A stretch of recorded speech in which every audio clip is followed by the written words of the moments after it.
What a great ending. This place for me to vanish. That wasn't planned. Beautiful, beautiful poetry as always. As always. Now next, we have a lady who's traveled a long way to get here. She came from Chetwynd. Wow. That's a long way. And she said she tried for 10 years up there to try to get some literary happenings going. No interest, so she goes out and searches them out, and we were lucky she found us. Her name is Ruth Hill, and she has traveled North America extensively. She spent 5 years sailing throughout BC and working on BC light stations. Interesting. She became a log scaler and a design engineer. In her first 4 years of writing, 200 of her poems have been published. That's, in the first 4 years of your writing 200 poems, that's amazing. Easier. Yeah, and she has won first prize in the Gulf Coast Ethnic and Jazz Poetry, Heart Poetry, Lucidity, Poets for Human Rights, and Winter's Rising Up. Ruth's two favorite things are travel and email. And you know, about email, you either love it or you hate it. Some days I'm so happy to see what's happening, and other days I think, oh God, I'll never get through this, you know? So it's a real love-hate relationship with that, but I know we're not going to have a love-hate relationship with Ruth. It's going to be a love relationship. So please come up and read us some of your wonderful, wonderful writings, Ruth.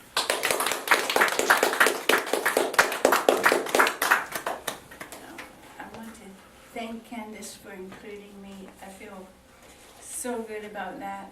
I really do have to seek out other poets in order to have a well-rounded life. Eileen, that was amazing.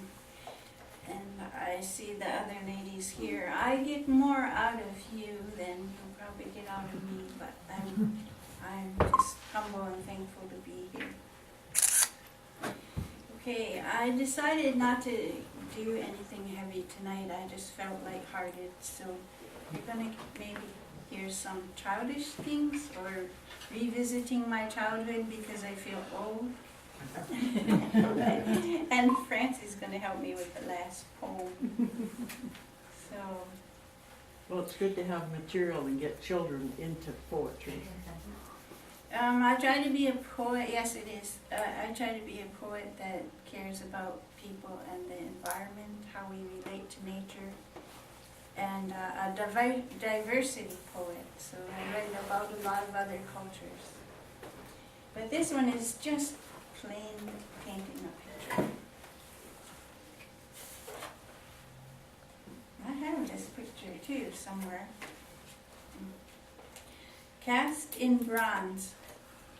Afternoon storms, having opened their black velvet pouches and thrown down their burden of diamonds, often give way to evenings of magnificent bronze. Come out and see the hibiscus grazing, pigeon necklaces burnished with maize, brass bells tinkling off glittering leaves, yellow sequined arches in the village square. Evenings whose warm respites of joy are made brief by the longitudinal shadow. We are spinning away from the sun as it appears to be spinning away from us. Newborn bees share our view through topaz honey. Hives hum a kazoo, dripping raindrops a xylophone, amber windows everywhere. Rocks and roads and trees are trimmed in tortoiseshell and strewn with chestnuts and chrysoberyl. Citrine evening with soap bubbles in the air, mist of bronze others see as not there, freckles on thrush, blush on the pear.